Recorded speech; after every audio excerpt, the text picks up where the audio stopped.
پہنچے یا نہ پہنچے اللہ کا شکر ہے کہ اچھی شاعری ہر دور میں ہوتی رہے گی انشاءاللہ۔ اچھے شعراء ہر دور میں جنم لیتے رہیں گے، حضور کے بیٹوں کی بارگاہ میں خراج پیش کیا جاتا رہے گا۔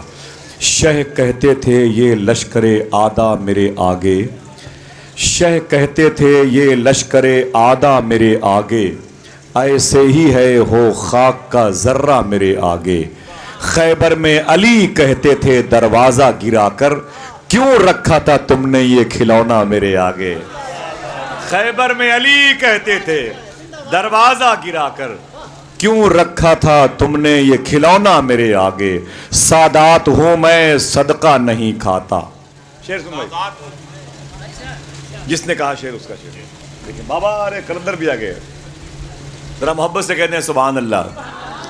دیکھیں بھائی، یہ شادی کی محفل ہے، وہ مصرع میرے ذہن پہ ایسا نہیں ہے، اگر کوئی بھی ہو مصرع نہیں بولتے، لیکن یہ محترم نعیم صاحب قبلہ کے تقریباً 5 مہینہ پہلے کی دعوت ہے میری، جہاں تک میرا حافظہ کام کر رہا ہے 5 مہینہ پہلے کی دعوت، اور اس تاریخ کے لیے مجھے حضور سرکار گلزار میاں صاحب نے دعوت دی۔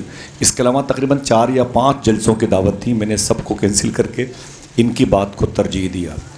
جو نئے لوگ یہاں ممبر میں بیٹھے ہوئے ہیں وہ کہہ رہے ہیں آصف بھائی تعریف تو بڑی ہو رہی ہے، وہ نظر نہیں آ رہی وہ کون ہے، ملت بھائی کہاں ہیں۔ ان کے والد صاحب ڈاکٹر منیر صاحب کا یہ اخلاقی فریضہ ہے کہ وہ اپنے بیٹے کی شادی کی تقریب میں کم سے کم پہلی صف میں انہیں ہونا چاہیے تھا، ہے کہ نہیں۔ ان کے تمام تر اقرباء کو، متوسلین کو، معتقدین کو چاہیے کہ تمام تر قرابت داروں کو چاہیے کہ اپنے گھر کے ایک فرد جس کے سر پر کل حضور کی سنت کا امامہ سجنے والا ہوا۔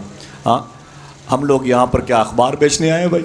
آپ ہی لوگوں کی دعوت پہ آئے ہیں، آپ جب وہاں سے آ نہیں آ سکتے تو پھر ہم لوگوں کو اجازت دیجیے، سیدھی سی بات ہے۔ یہ طریقہ اصول کے خلاف ہے، سمجھ رہے ڈاکٹر منیر صاحب، یہ اصول کے خلاف طریقہ ہے۔ آپ کو چاہیے، اخلاقی فریضہ آپ کا یہ ہے، پہلی صف میں ہونا چاہیے۔ اور اپنے بیٹے کی شادی کے موقع پر 11ویں شریف کی رات آئی تو پوچھا کسی نے بریلی کے اعلیٰ حضرت سے، آج تو یہ 11ویں کی شب ہے، ربیع الغوث کا مہینہ ہے، آپ کیا چاہتے ہیں؟ تو کہتے ہیں غوث پاک کی بارگاہ سے غوث پاک دولہا بنے ہوئے ہیں۔ کہتے ہیں کہ ایک شعر کہا انہوں نے، غوث پاک سرکار کی شان میں انہوں نے شعر کہا کہ ظاہر سی بات ہے کہ جب دولہے کے شادی کی تقریب میں کوئی اپنا خاص آتا ہے تو اس اپنا حق مانگتا ہے، اپنا حق مانگتا ہے، ہاں؟ اور وہ نظریہ یہاں پر مہمانوں کا بھی ہونا چاہیے، تھوڑی سی کم سے کم ہو فضا۔ اتنے لوڈ نہیں زمین پر ہم لوگ، اتنے بوجھ نہیں زمین پر ہم لوگ، سمجھ رہے ہیں میری بات کو، اور اتنی آسانی سے کسی کو دستیاب بھی نہیں ہوتے۔ 20 سال گزر جاتے ہیں کہ ایک شہر کو دیکھے ہوئے، اللہ کا شکر ہے بہت کم ہندوستان کے ایئرپورٹ بچے ہوں گے جہاں پر ہم لوگ اترے نہ ہوں گے یا چڑھے نہ ہوں گے۔ ہندوستان کے باہر نہ جانے کتنے ملکوں کو میں نے کھنگال ڈالا ہے۔ تو کہنے کا مطلب ہے کہ آپ کی ذمہ داری بنتی ہے، یہ مبارک محفل ہے، آپ حوصلہ دیں ان لوگوں کے لیے، ایک مبارک محفل سجائی آپ نے تاکہ یہ اس کے بعد دوسری نسلوں کو یہ محفل ٹرانسفر کی جائے۔ ہاں بھائی، شادی کے موقع پر یہ گانا بجانا، یہ کھیل کود سے بہتر ہے حضور کے ذکر کی فضا قائم کی جائے، چراغ سے چراغ جلے میرے بھائی، حوصلہ ملے لوگوں، گناہوں کے بوجھ کم ہو جائیں، نیکیوں کے چراغ میں روشنی تیز ہو جائے۔ سمجھے میری بات؟ آپ کو معلوم نہیں ہے حضور کی محفل ہے، اور یہ جو رشتے ہوا کرتے ہیں نا حضور کی بارگاہ میں، ایک بالکل بلیک مین حبشی نژاد ایک کالے انسان کی حاضری ہوئی اور بولے آقا آپ کے ایک عاشق ہیں اسی مدینے میں، ان کی لڑکی بڑی خوبصورت ہے، میں ان سے شادی کرنا چاہتا ہوں۔ حضور فرماتے تو کیا؟ بولے شادی کرنا چاہتا ہوں۔ تو حضور فرماتے ہیں جاؤ ان کے گھر میں، تم اپنا پیغام لے کے جاؤ، جاؤ اپنا پیغام لے کے جاؤ۔ جب وہ گئے دروازے پر دستک دی تو جو لڑکی کے والد تھے وہ بھی صحابی رسول تھے، وہ بھی نکل کے باہر آ گئے۔ سلام و دعا کے بعد آپ کون؟ بولے میں حضور کا غلام ہوں، خیریت کیسے آنا ہوا؟ بولے ایک ضروری کام سے آیا ہوں، اگر کہو تو اندر بیٹھ جاؤں۔ بولے بیٹھ جاؤ۔ جب اندر بیٹھے تو لڑکی کے والد نے پوچھا کہ آپ یہاں پر کیا کرنے آئے ہیں؟ بالکل بلیک تھے، وہ کالے تھے چہرے سے۔ بولے کیا کرنے آیا؟ تو اس بلیک مین حبشی نژاد نے کہا کہ میں نے سنا ہے کہ تمہاری لڑکی بڑی خوبصورت ہے، اس سے رشتہ کے لیے میں چاہتا ہوں، اس سے رشتہ چاہتا ہوں۔ تو لڑکی کے باپ نے کہا کہ بہت اچھا ہے، آپ میری لڑکی کے لیے رشتہ لے کے آئے ہیں، لیکن وہ جس لڑکے سے میری لڑکی کا عقد ہوگا، وہ جو رشتہ آپ لے کے آئے ہیں وہ کون ہے؟ تو وہ بولے کہ وہ میں ہی ہوں، وہ میں ہی ہوں، میں ہی رشتہ چاہتا ہوں۔ تو لڑکی کے باپ کے چہرے پر شکن کی لکیریں ابھر آئیں۔ بولے شرم نہیں آتی؟ اپنا چہرہ آئینے میں دیکھا ہے، کیسا مذاق ہے آپ، یہ کیا طریقہ ہے؟ باہر نکلے آپ، میری لڑکی بڑی حسین ہے، بڑی خوبصورت ہے، اور آپ اتنے کالے ہیں، یہ کیا معاملہ ہے؟ کیسا مذاق ہے مدینے میں حضور کی موجودگی میں؟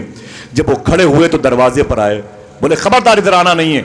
تو وہ بولے کہ مجھے حضور نے بھیجا ہے. کیا کہا؟ مجھے حضور نے بھیجا ہے. بول دو مجھے. اگر کوئی کہے میری کرسی خالی کرو تو یہ نعرہ آپ کا ہونا چاہیے، مجھے حضور نے بھیجا ہے. ہاں بولے مجھے حضور نے. جب حضور کا نام سنا تو لڑکی کے باپ دنگ رہ گئے. بولے اچھا حضور نے بھیجا؟ بولے ہاں. بولے کوئی بات نہیں، آپ واپس جائیے، میں اس موضوع پر حضور سے بات کروں گا.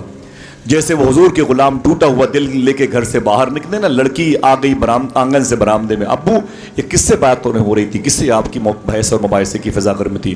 تو لڑکی کے باپ نے کہا ہر ایک صاحب تھے بالکل بلیک تھے، ان کے موٹے موٹے ہونٹ تھے، کنگریلے بال تھے، بلیک تھے وہ، ان کے چہرے پر بالکل عجیب سے کالے پن کی اور سیاہی کا غلبہ تھا.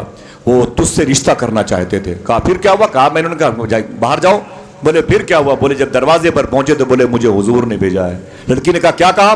بولے اس نے کہا جاتے جاتے مجھے حضور نے بھیجا ہے. تو لڑکی نے کہا ابو اسے واپس بلا لیجئے. اب یہ مت دیکھیے کون آیا ہے، یہ دیکھیے بھیجنے والا کون ہے. یہ دیکھیے اسے بھیجا کون ہے. اب میری شادی اسی لڑکے سے ہونی چاہیے. اور سنیں میرے باپ، جب میں اس کے ساتھ بازاروں سے گزروں گی نا، میری سہیلیاں مجھ سے پوچھیں گی اے یہ کون ہے تیرے ساتھ بلیک مین ٹہل رہا ہے، یہ کون ہے تیرے ساتھ جو اتنا موٹے قسم کا موٹے موٹے ہونٹ والا گھوم رہا ہے؟ تو میں کہوں گی فخر سے یہ میرا شوہر ہے. تو میرا مذاق اڑائیں گے، اتنی خوبصورت آنکھیں کس کے حوالے کی، اتنے پاکیزہ لب و رخسار، اتنی عظیم زلفیں کس کے حوالے کی، یہ تیرا شوہر ہے اتنا بھدے چہرے والا. تو میں ان سے اپنی سہیلیوں سے کہوں گی سنو تمہارے رشتے تمہارے ماموں نے کروائے، تمہارے رشتے تمہارے پھپھا نے کروائے، تمہارے رشتے تمہارے باپ نے کروائے، اور میرا رشتہ رسول پاک نے کروایا ہے. حضور کی مرضی سے یہ عقد کا معاملہ پیش آیا ہے، حضور کی مرضی سے. تو حضور کی مرضی سے ہم لوگ بھی یہاں پر بیٹھے ہوئے ہیں. ہر شخص کی ذمہ داری بنتی ہے جو اچھی چیزیں معاشرے میں آئیں اس کو لانچ کیا جائے، اس کے حوصلے کو پست نہ کر دیا جائے، اسے توڑ نہ دیا جائے. چراغ سے چراغ چلائیں. آپ سمجھ گئے؟ بس آپ بیٹھے ہیں. خدا قسم آپ نہیں ہوتے تو یہاں ہم لوگ بھی نہیں ہوتے. 4 دن کے بعد واپس آیا ہوں.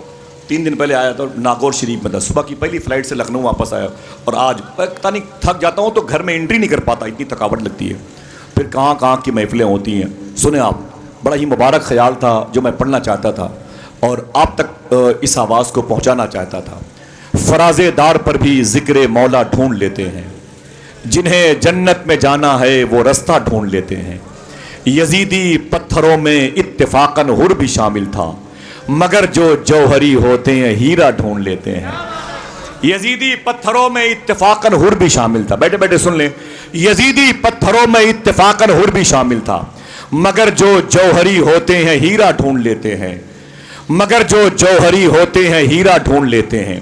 ہماری چشم بینی پر زمانہ محو حیرت ہے، بخاری میں بھی ہم من کن تو مولا ڈھونڈ لیتے ہیں. ہماری چشم بینی پر زمانہ محو حیرت ہے، بخاری میں بھی ہم من کن تو مولا ڈھونڈ لیتے ہیں. فضا جیسی بھی ہو لیکن علی کے عشق کے طائر، اگر بہلول ہوتے ہیں تو دانا ڈھونڈ لیتے ہیں. یہ وہی محبت تھی جو لوگ زمین پر بیٹھ گئے.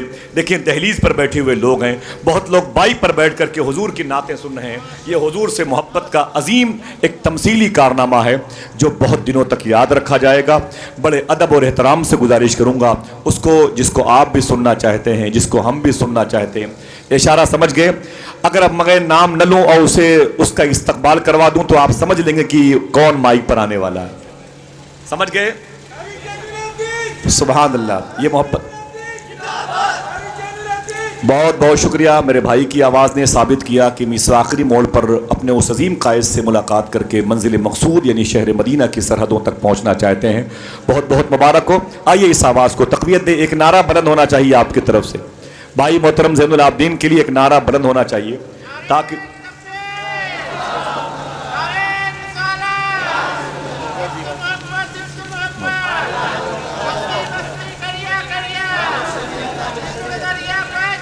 سبحان اللہ. ایک شعر کسی کا ہے کہ جب نظر جانب تسکین دیگر جاتی ہے، جب نظر جانب تسکین دیگر جاتی ہے، جب نظر جانب دل کی تسکین بغاوت پہ اتر آتی ہے. لفظ کم ہوتا ہے. دل کی تسکین بغاوت پہ اتر آتی ہے. اچھے لوگوں کے متلاشی ہوتی ہیں، لوگ اچھے لوگوں کو تلاشتی رہتی ہیں آنکھیں. بہت بہت شکریہ. آئیے پھر گزارش کرتے ہیں اور اپنے اخلاص و اخلاق کی پاکیزہ جو کیفیات کی کارپیٹ ہے اس کے قدم کے نیچے بچھاتے ہیں جسے دنیا محترم زین العابدین کانپوری کے نام سے جانتی ہے. خدا کی کاریگری کا جلوہ، بول دو یار، بالکل ایک نئی بات جو آپ نے نہیں سنی ہوگی وہ میں پیش کر رہا ہوں۔ خدا کی کاریگری کا جلوہ، خدا کی کاریگری کا جلوہ، خدا کی کاریگری کا جلوہ، بھرے جہاں میں کہاں نہیں ہے۔ دیکھیں سنیں گے، کوئی نئی بات پیش کر رہا ہوں، دل پہ لگ جائے تو محبت سے سبحان اللہ کہہ دینا، ٹھیک ہے؟ خدا کی کاریگری کا جلوہ، بھرے جہاں میں کہاں نہیں ہے۔ خدا کی کاریگری کا جلوہ، بھرے جہاں میں کہاں نہیں ہے۔ کہ زمین پہ بن باپ کے ہے عیسیٰ، زمین پہ بن باپ کے ہے عیسیٰ، فلک پہ آدم کی ماں نہیں ہے۔ زمین پہ بن باپ کے ہے عیسیٰ، فلک پہ آدم۔ کیسے بیٹھے ہیں؟ ہمیں تو یہ لگ رہا ہے کہ واقعی بات انہیں لا کے رکھا گیا ہے۔ کچھ تو یار شاعری، مطلب اچھے شعر سننے کا ماحول بناؤں۔ میں ایک بات بتا دوں، ایک کلام ایسا لایا ہوں آپ نہیں بلکہ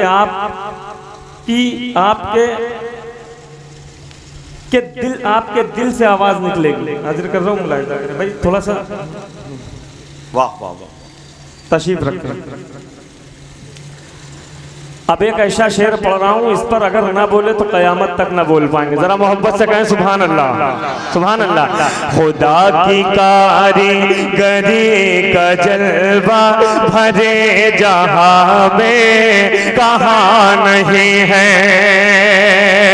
کہ زمین پہ بن باپ کے ہے عیسیٰ، فلک پہ آدم کی ماں نہیں ہے۔ زمین پہ بن باپ کے ہے عیسیٰ، فلک پہ آدم کی ماں نہیں ہے۔ اذان بھی آج ہو رہی ہے، اذان میں نہیں جانتا کیسے سنیں گے آپ، یہ مجھے نہیں معلوم کیسے سنیں گے، کیا سنیں گے، کیسا سنیں گے مجھے نہیں معلوم، مجھے اپنے شعر سے مطلب ہے سنیں۔ اذان بھی آج ہو رہی ہے، نماز بھی لوگ پڑھ رہے ہیں۔ اذان بھی آج ہو رہی ہے، نماز بھی لوگ پڑھ رہے ہیں۔ کہ حسین جیسا نہیں ہے سجدہ، حسین جیسا نہیں ہے سجدہ، بلال جیسی اذان نہیں ہے۔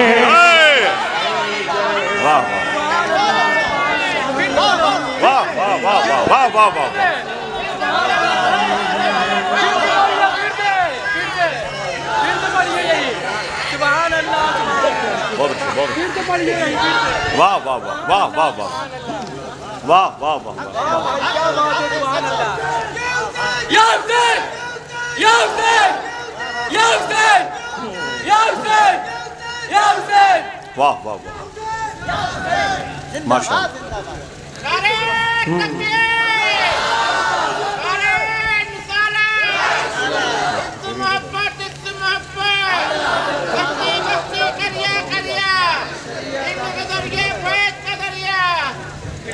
بھائی بس یہی آواز مجھے چاہیے، یہی ماحول چاہیے۔ ابھی محفل ہو جائے گی. محفل کیسے ہوتی ہے یہ آپ جانتے ہیں. سنیں. اذان بھی آج ہو رہی ہے, نماز بھی لوگ پڑھ رہے ہیں, کہ حسین جیسا نہیں ہے سجدہ, بلال جیسی اذان نہیں ہے, حسین جیسا نہیں ہے سجدہ, بلال جیسی اذان نہیں ہے, حسین جیسا نہیں ہے سجدہ, بلال جیسی اذان نہیں ہے.